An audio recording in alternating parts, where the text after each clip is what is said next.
afternoon, everybody. It's Stephen and Paul from WinExtra bringing your daily brief for December 2nd, episode 53. Episode 53. And as you can tell, Paul's sporting a new webcam today.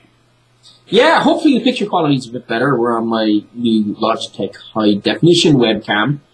Previously, I had a HiDef camcorder, but it was put into a video capture card coming into this thing, so the graphic quality wasn't so good. But as always, we don't know how this will turn out until after recording because, well, Skype is so reliant on bandwidth at any sort of moment in time that this could turn out being worse. I don't know. Yeah. But also, I'm not using my usual sound kit today as a test. If the sound's not good today on today's recording, tomorrow we'll go back to the usual way we record sound. So. Dude, you know what?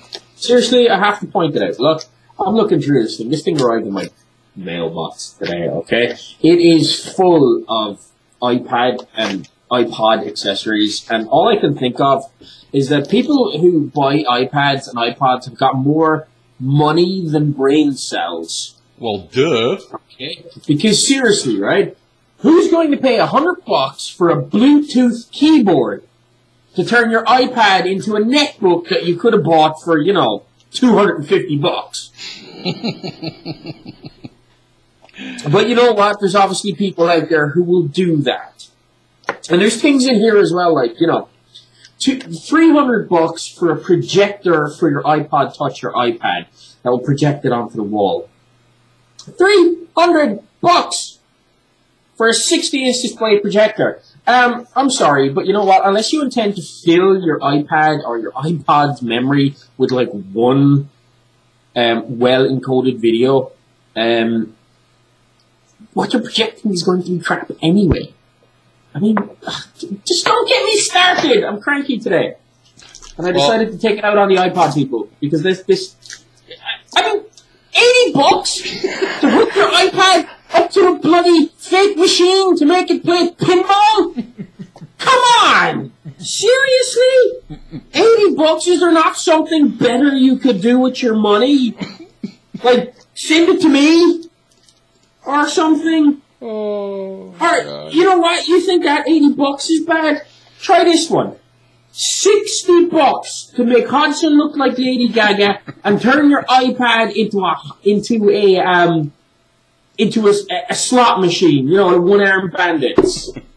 Seriously? Wouldn't you be better off just taking that $60 and going to a casino and playing the penny slots and maybe winning some money or something? Just, Hey, Paul. No, hang on. I have to reply to my wife. My wife just messaged me. She's ordering her brand new Android phone, not Windows Phone 7, and she wants to know whether she should get it black or purple. Purple, darling. Sorry. I think you need the red stuff today, not me. Here you go. No, it's all right. I've got cola here. I'm good. That's all it is, I hope. That's all it is. Anyway, on with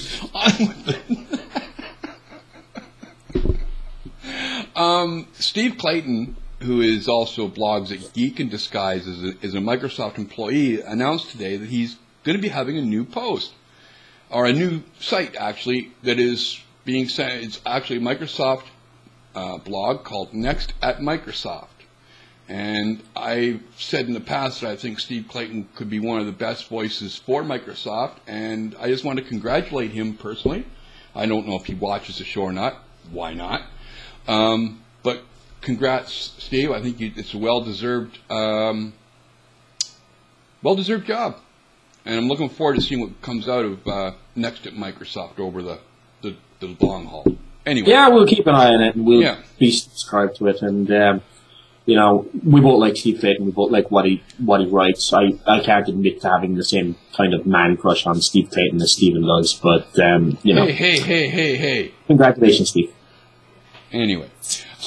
Yesterday we mentioned the fact that there was a rumor of a massive, air quotes, massive Windows Phone 7 January update. Oh, this is the one that you didn't put in the show notes. Yes, I didn't put it in the show. Anyway, apparently now that is just a rumor, and it's greatly exaggerated. as these things usually are. So yes, there is a Windows Phone 7 update coming in January, as expected. Yes, it will have copy and paste support. Yes, it will bring CDMA support and many other things that we've been waiting for in Windows Phone 7. But no, it is not the kind of overhaul that makes it look like a completely other, different operating system. So, yeah. That really was a non-story, except to say that you got it wrong yesterday. Was that your sideways way of saying I got it wrong? No. Never. I don't admit to being wrong. In the rumor mill again, Windows 8 to sync files in the cloud. Bollocks. Utter crap.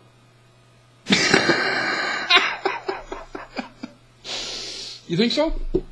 I looked at the story that you put in the show notes from GHacks, okay? And that's all I've read on this. But let's use a little bit of logic here. They're talking about Windows 8 syncing core kernel files to the cloud to ensure that stuff like piracy isn't going on and that sort of twat. Well, at the moment we have, Windows Live Sync or whatever it happens to be called this week for syncing your actual files. But Microsoft will never ever be stupid enough to release an operating system that syncs your core files to the cloud. Because it's just, too much of an opportunity for piracy in itself. Because there's it would be easy to spoof and redirect that.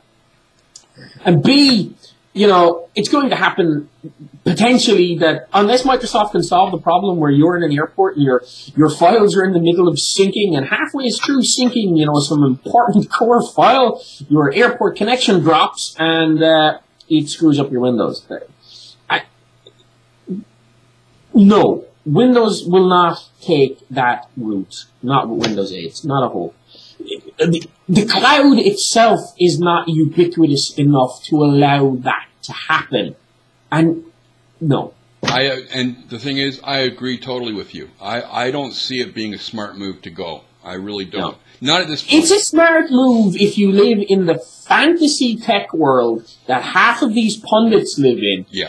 Where they believe they live in a universally connected world without dropped calls, where internet connections are always perfect, everybody's on very fast broadband, and connections never go down. And what happens if they do this and we're all suddenly living with capped broadband and it's in the middle of the month and your system today, what? Your Windows is not working because you've exceeded your AT&T bandwidth cap. What? Yeah. Not a good plan. I know we're oversimplifying this before any of the geeks start emailing us or messaging us and saying, "Oh, you're not considering this and you're not considering that." Well, look, separate yourself from your desk in your hyper-connected world. Put yourself in the position of somebody out in the middle of arse backwards nowhere that's still on either dial-up or satellite connection, and really try and comprehend it then. Yes. In the duh column today. Oh, this is the stupidest story of the day. My wife sent me this story. Sarah, who just ordered her new Android phone. Bad Sarah. No, she's doing it as we speak. She's keeping me up to date by IM. She sent me this story this morning, and she just said, the story of the week, because it is. And the story of the week is IE6 usage is on its way down, and IE9 adoption is on its way up, according to market share reports. Yes. Seriously, E-Week, you have to print this shit? Good God. Okay, how about this one then, Paul? Microsoft planning TV service for Xbox Live subscribers. I talked about this with my wife this morning. I keep mentioning her a lot today. She's on my mind today. Look, we have talked about how Microsoft will cut deals with channels, but this whole story is about the concept that Microsoft is going to up the price of Xbox Live and deliver their own channel. Not going to happen. Microsoft will cut deals to do a lot of on-demand stuff. They may even cut deals with channels to carry their channel. But Microsoft getting into the business of actually creating their own channel to, as this story describes, do reruns and some occasional new content and expect people to pay $1 or $2 more a month, get off your Christmas tree. I don't know what people who are writing the Microsoft news today are smoking, but seriously? Now for the Smackdown topic of the day. Google gets, Microsoft's all upset because the GSA in the States has gone with Google Gmail, and Microsoft goes, well, Google Gmail is deficient.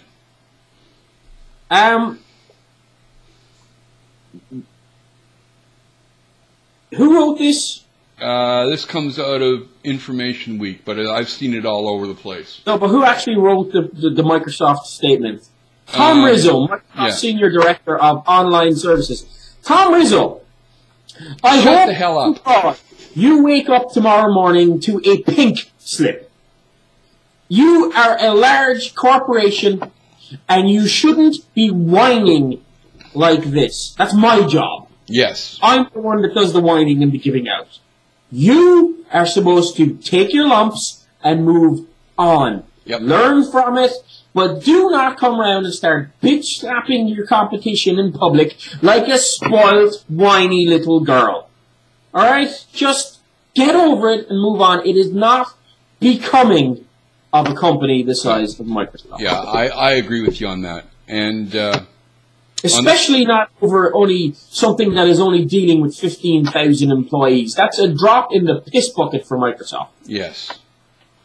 Bad move. Anyway, that is the end of today's Daily Brief with our illustriously cranky Paul O'Flaherty and myself, Stephen, from WinExtra. And check us out on YouTube. Subscribe, vote, thumb us up, do all the good stuff. And we'll see you tomorrow, everybody, for the Friday edition. Thanks for watching, folks.